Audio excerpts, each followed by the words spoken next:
I played to win in Coach of the Year last night, big time.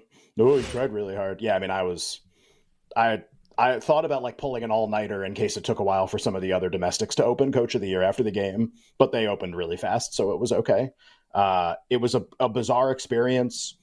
Just sometimes places like leave awards up during the games, and some places don't.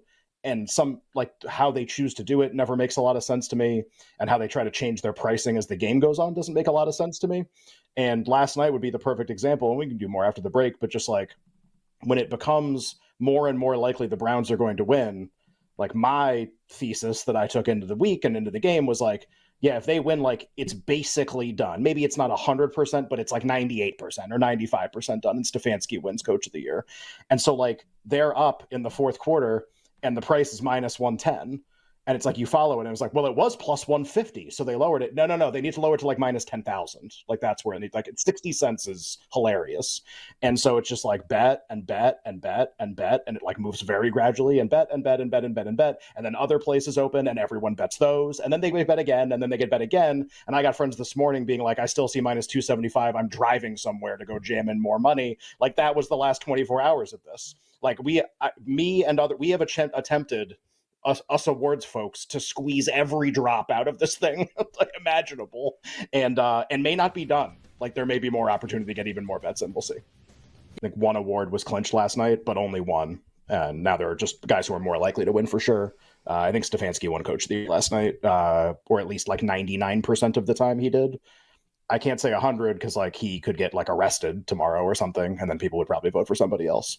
But like, you know, I was talking to somebody earlier today and they said, hey, you know, like a bunch of people being like, I just bet more 200. I'm going to bet the 250s. I was just like, yeah, like I would do that too. I have been doing it. And it was like, all right, you know, so somebody at some point was like, what do you think the fair price is right now?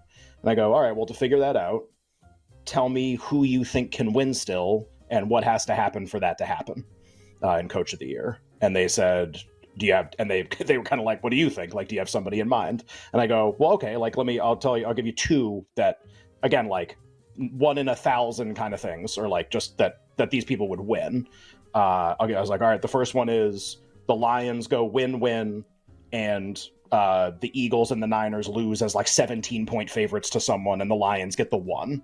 And then maybe it's like and I go, even in that situation, so Campbell would be the coach, even in that situation, it just becomes a discussion at that point. It's not that Campbell wins. It just like isn't a sure thing that Stefanski wins. So like that, and there's a difference there. Like it's not like if that happens, Campbell wins. I actually think Stefanski would still win, but I think it would be close. I think it'd be kind of interesting. Okay, but like think about the amount of outcomes you now need to create the competitor to Stefanski. You need Lions to win as a dog this week, win as a small favorite the next week, like a reasonable favorite. They'll be like maybe less than a touchdown at home against the Vikings.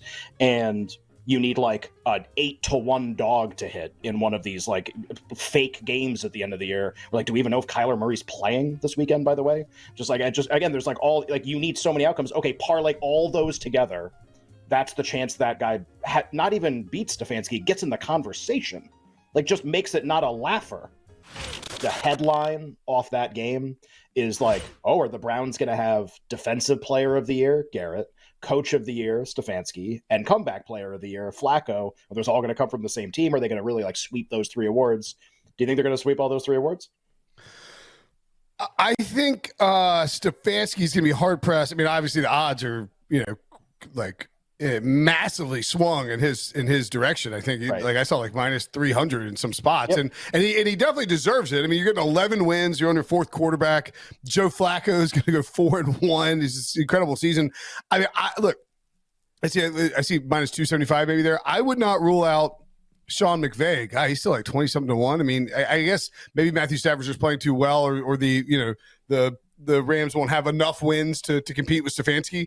But I mean, to me, the Stefanski thing is hard to, like, not only did he overcome having to deal with Deshaun Watson, he had to deal with Deshaun Watson getting hurt, playing PJ Walker, playing Dorian Thompson-Robinson, dragging Joe Flacco off the practice squad and letting him rack up these $75,000 wins week after week after week.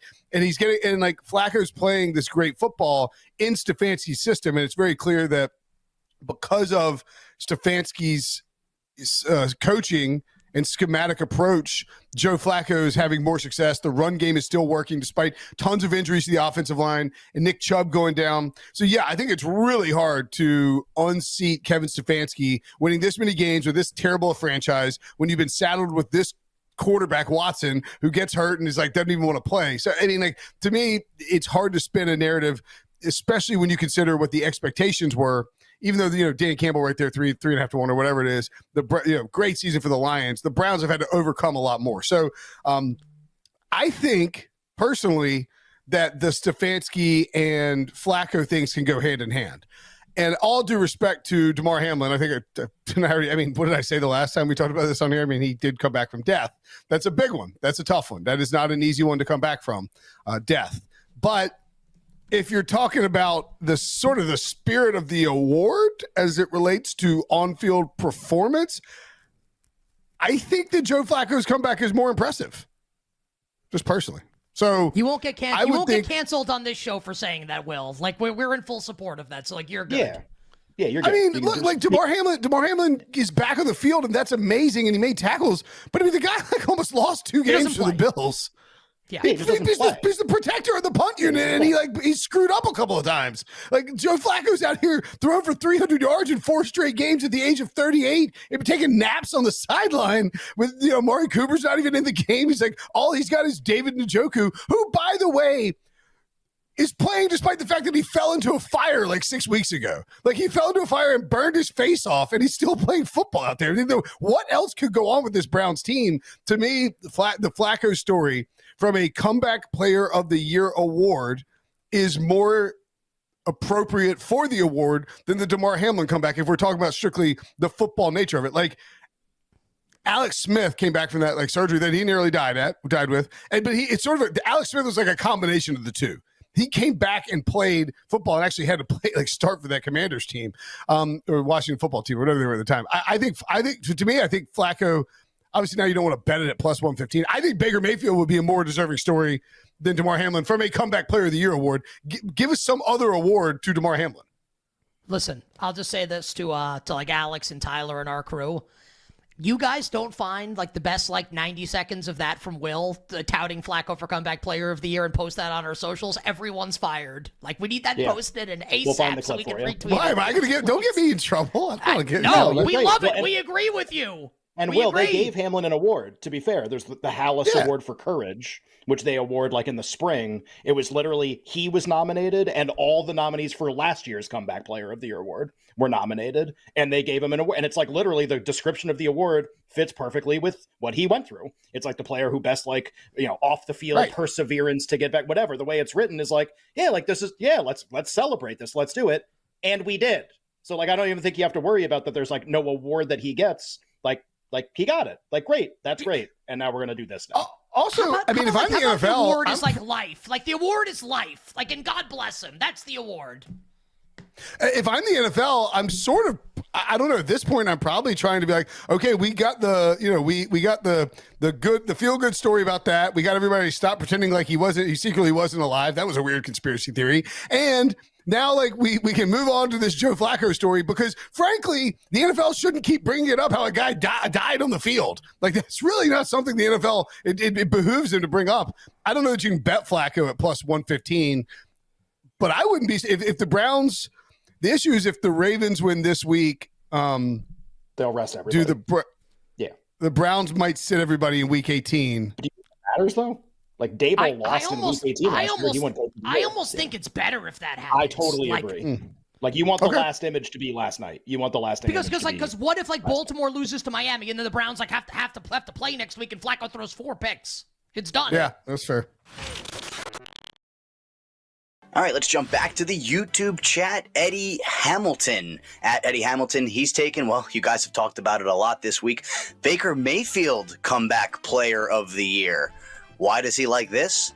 The idea of being that his price drops if he beats Derek Allen at home as a favorite.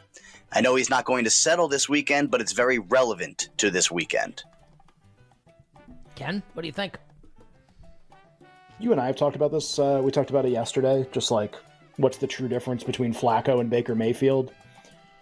I think if Flacco had an average game, even if they won, if he had just been like whatever and they had won, I would be like pushing this pretty hard today. I think if the prices even like were close to what they are right now, but he had such like an impactful performance.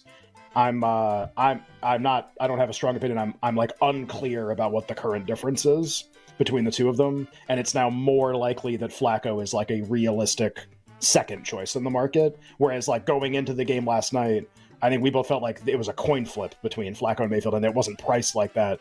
I don't think it's a coin flip anymore. Now it can still be close, and so maybe a 10-1 versus like a 115 is still a good idea. Just like, I guess if you have no bets in the market, that's the guy to bet. So I guess that's the right way to put it. If you have like both players and you have Hamlin and other guys or whatever, you've been in this market a lot, then you're probably, I don't think I'm adding. But if you have nothing, I think Mayfield wins more than 1 in 10 when you run this out. I think that definitely happens. And something you and I talked about, hashtag off air, was, the fact that it's not like Flacco, it wasn't just a great performance. It was a great performance in an island game. Tampa's not playing in an island game this weekend. So, like, if that were the Thursday night game and Tampa won the NFC South and Baker balled out, we have a different conversation. But Tampa will be playing with other games, obviously, coming up on Sunday. Also, go ahead. Also, just real quick, like, here's a crazy one. If Mayfield beats the Saints, do you think his price drops a lot? Flacco's gotten so much pub. I'm just saying, like, and where does that win probability come from? It can't. I don't think it can come from Flacco. I think it comes from like, do they just zero out everybody else and make Flacco like 7 or make Mayfield like 7-1 or something? I don't know. Like they've taken a ton of Flacco money. They dropped his price a lot. Everyone's written about it. If Mayfield wins, like I don't think he takes a lot of that back. You won't get the same push, to your point. Like maybe his price drops a little bit. Maybe Flacco jumps Hamlin, like, and they flip places a little bit. But like that's why it's just like I don't even know if you have to bet that going into the Saints game. Like, wait to see if he wins.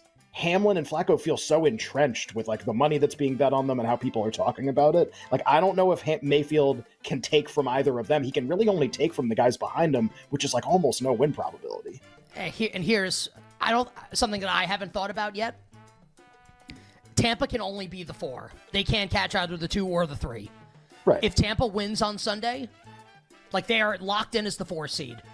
Does Kyle Trask start Week 18, and is that it for Baker Mayfield? Yeah, which is similar to Flacco in Cleveland, right? Where you don't get Flacco's another ahead, game, right? So it's like you're done with Baker. Do you think Flacco's ahead? Do you think Flacco's ahead? Yeah. Yes. I do too.